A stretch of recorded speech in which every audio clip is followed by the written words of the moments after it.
To set up your wheel, everything should be over here. The only thing that might be missing is a bat, this black part. It does come off. Those are found right over here by the wheels underneath the windows. So kind of opposite the red countertop is the windows. Underneath, right by the wheels, you'll find a stack of them. They just fit on here on the bolts. Not every wheel has a bat or is capable to accept a bat, but majority of them are. I will do my best breaking you guys up evenly so that we can avoid using the wheels that don't have bats best we can. All right, so I will give you a piece of clay every day. On the wheels will be a bucket. Inside of that bucket is going to be a sponge, and then there'll be a pin tool and a wooden tool. You can just set those on your table so that you have some workspace. So first I'm going to wedge my clay. Some of you are going to be comfortable wedging on this black piece, the bat, but some of you it might stick and pull the bat up a little bit. This one's not going to. You can wedge without the black piece, just set it aside. However, if you do, make sure you wipe this off with your sponge before you go put the bat back on, because the little pieces of clay will prevent the bat from sitting flat, and then you'll have trouble all the way through wheel throwing, getting your stuff centered and all that good business. So put this back on here, wedge my clay, and then you're gonna form it into a ball, best you can. So wedging. Now these bats are probably gonna be dirty, but that's okay. Dirty's fine, wet is not good. You don't want them to be wet. If you do by chance accidentally wet yours down, go grab a paper towel and dry it off.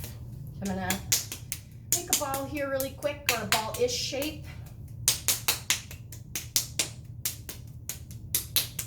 And then I'm gonna whack it down as close to the center as I can get it. Now the bats should have lines on them. Line side goes up. So I'm gonna just kind of whack it down, hit it a couple extra times on the top, making sure it's connected. The only thing holding your clay to the wheel is the fact that your clay is wet and you're sticking it to a slick surface, so it causes a little bit of suction in between there so they don't slide. From here, you're gonna use your sponge, and every day your responsibility will be to fill your bucket. And by grabbing a bucket off the wheels, that's kind of you claiming your wheel for the class period. So warm water, cold water, doesn't matter. You're gonna empty your sponge over your wheel first. Then I'm gonna get my wheel going. Now on these electric wheels, they all have some sort of on-off switch. This particular one has the switch closest to me is on, and then down is off. There should be a light that comes on, but it's really subtle, so it's hard to tell. The second switch tells it which direction to spin. I'm right-handed, so I think of it like if I were on a kick wheel, I would kick out with my dominant foot, so this way, which means my wheel is gonna spin counterclockwise. If you're left-handed, your wheel would need to spin clockwise because I'd kick out with my left foot. This second switch here decides the direction. It's a toggle switch. It has 3 positions, so you need to do 2 separate movements with the switch. So I would click it once and then let it go and click it a second time to change the direction. So I'm gonna switch it back because I am right-handed. One click is neutral, the second click is the actual direction. So from here, the next step is gonna be to get my wheels spinning. So medium speed. Rules about the wheels. You don't ever wanna step on here and stomp on the pedal and make it go as fast as it can. That's really bad for the motor. That would be like getting in your car, putting it in neutral, and letting the gas pedal go for a couple hours. It just is pointless and stresses out the motor. Small machines, but expensive. So I'm gonna get my wheel going a decent speed, and I'll help you kind of decide that when you start wheel throwing, but this is pretty good. Medium. The cool thing about these gas pedals, they work like a gas pedal in a sense that the further you push it down, the faster it goes, but I can take my foot off of the pedal, get comfortable, and it'll maintain speed, so that's cool.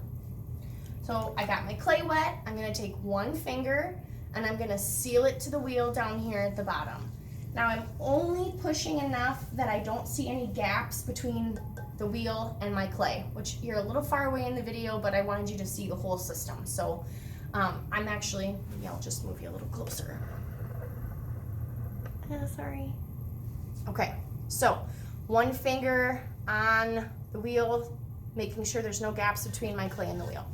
Next step is centering. When you center, you want to make contact with your entire piece of clay, and you have two hands, so we're going to use both. You'll also notice I repeat myself a lot to make the wheel throwing experience a little bit easier for you.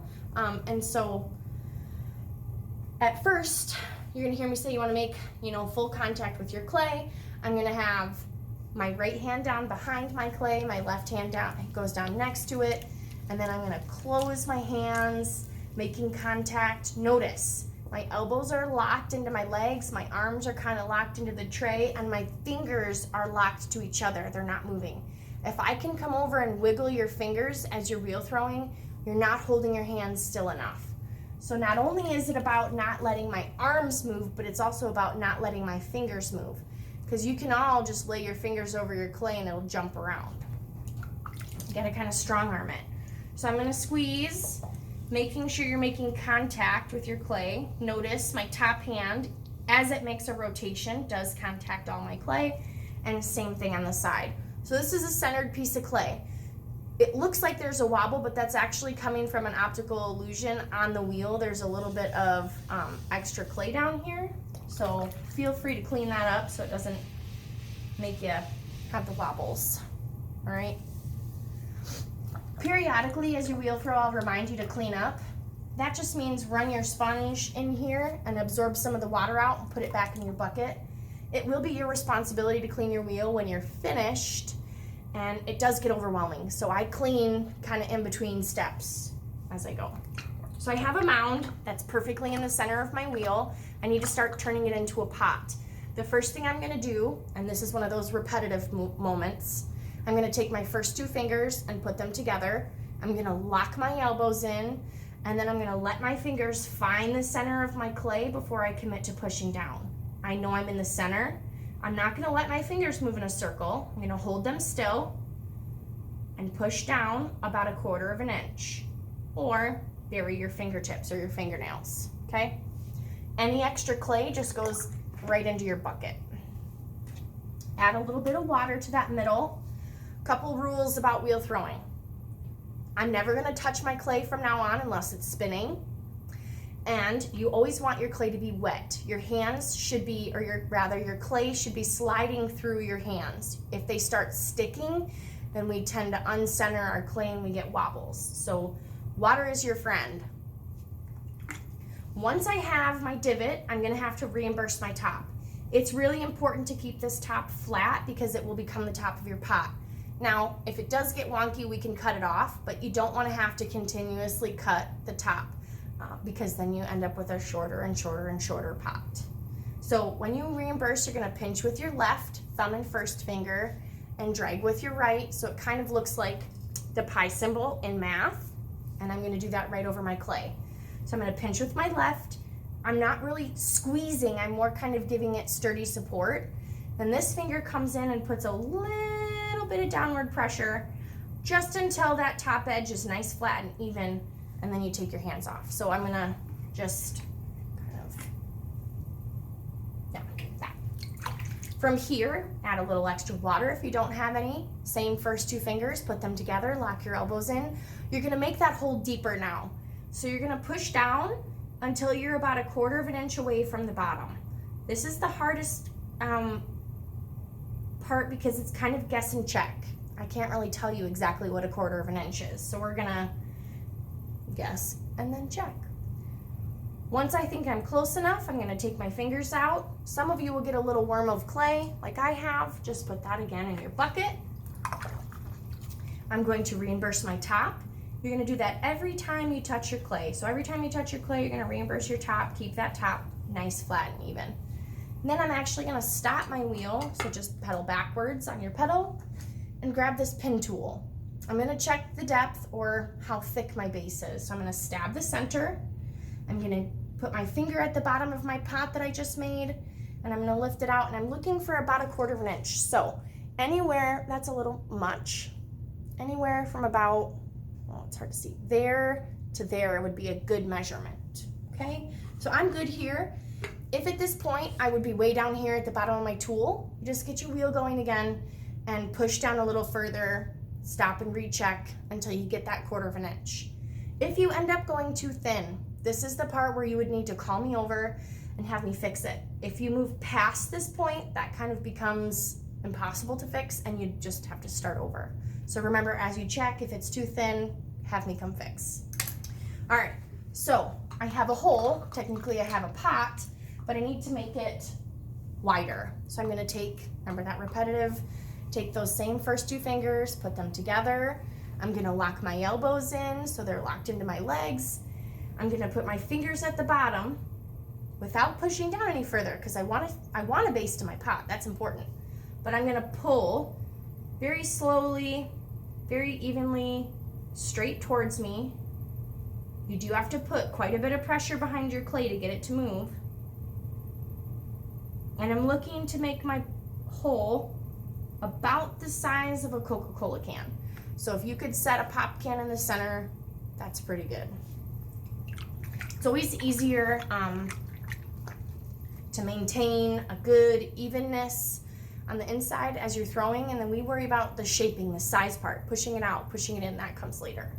So I'm at this step, I've opened, I've touched my clay, so I would need to reimburse my top. Make sure that top edge stays nice, flat, and even.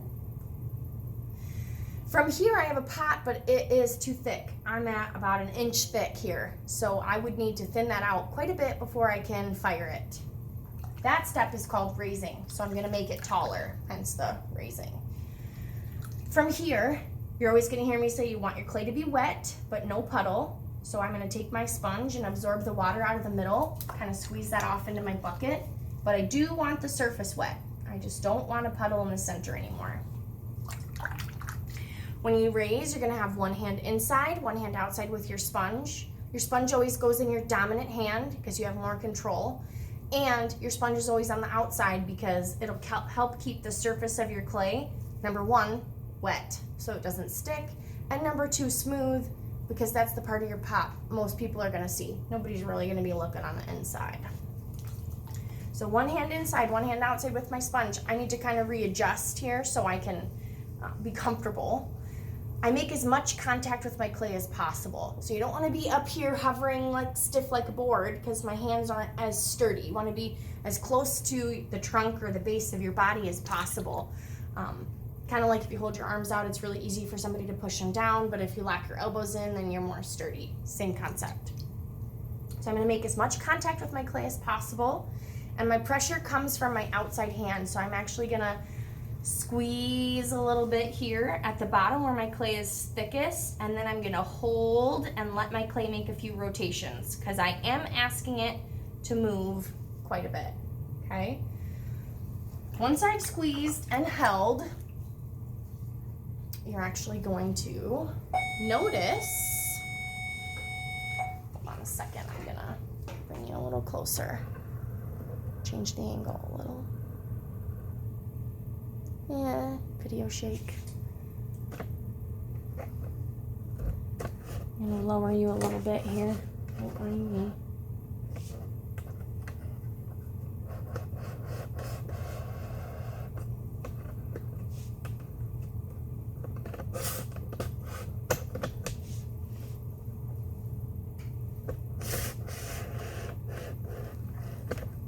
There. So now you can actually see the pot. So I'm squeezing only where it's thick.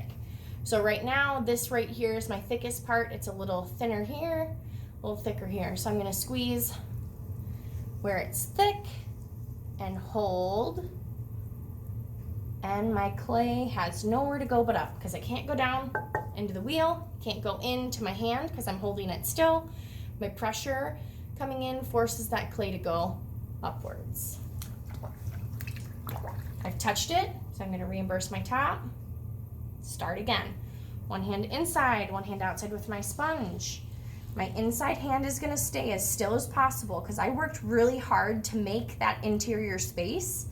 I don't want it to change.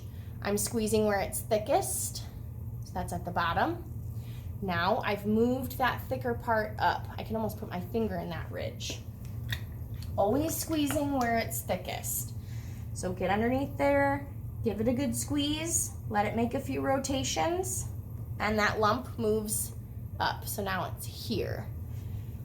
touched my clay, reimburse my top, keep it even, and squeeze only where it's thickest. Now you'll get better at this, and by the time you're done with advanced pottery, you'll be able to do it in one nice fluid motion. So you're gonna start towards the bottom where it's thickest, squeeze, and you'll be able to move up as you go, instead of having to constantly reset your hands.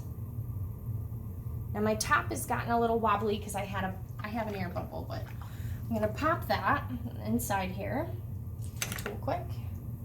See, even the teacher has issues. Then I'm gonna cut my top off. Now in regular pottery, I will just come over and do this for you whenever it needs to be done. When you take advanced pottery, I will show you how to do that. I've touched it, reimburse your top. Okay. So my clay is probably about as tall as it's gonna get because I don't have any more clay to raise. So it's no thicker than 1/4 of an inch from the bottom all the way up to the top. My clay is actually pretty tall. I know you're kind of at an awkward angle, but it did get pretty tall. From here, the next step is shaping. When you shape, again, you have one hand inside, one hand outside with your sponge, but instead of pushing with your inside hand, you're just guiding your clay one way or the other. So if I want my clay to go in, I'm gonna push in with my outside hand, the other hand is there for support, and vice versa. If I want it to go out, I'm gonna push pressure with this hand moves with it for support. Because if you don't, and you just go with one hand, you kind of get a wobble every time, okay? If you do end up with a wobble, you can fix it by just sandwiching. So I'm gonna come in, squeeze my hands together until they make contact, and it should be pretty much rounded again. So let's say I want my clay to move out. I'm gonna, with my inside hand, put some pressure. My other hand is there for support. I'm pushing into my sponge hand. You can kind of see it moved out a little bit down here. If I want to do more, you go back in and do some more. Remember, you're asking your clay to do quite a bit, so you need to give it time to accommodate. If I want my clay to go in, I'm going to push in with my sponge hand. Again, my other hand is there for support. This top edge, I could curl my fingers into a C and lay the clay over the top. So I'm going to curl my fingers into a C, push the clay into it to get it to round in. Or I can set my sponge out here and pull the clay out over my sponge for kind of an outward lip. Now this is more of a vase shape, so it kind of goes around, up, and then out. And you can continue to reshape these as much as you'd like. When you're finished and you're happy with your product, so your top is even or it's been cut, I'm happy with the shape, it's thin enough, that's a finished pot. So the next step would be to get all the water off you can with just your sponge. Remember, you never touch your clay unless it's spinning. I need to get the water from the inside that might have piled or pooled in there. Any like slip type clay off the surface. I always like to just run my sponge along the top edge to round it off and soften it. Then you're gonna stop your wheel and you're gonna use your finger, and I'm gonna just put, okay, well, it's not dirty enough. The dirty finger, Miss S. So you're gonna write your name. I know it's backwards for you guys, but you're gonna write it on there with the dirty finger, and then this will just go to the designated area I assigned for your class to put your wheel thrown pots. This pot will actually dry off on its own, and then we'll just sand down the bottom edge before it's fired. And that's wheel throwing. Nice job, you guys.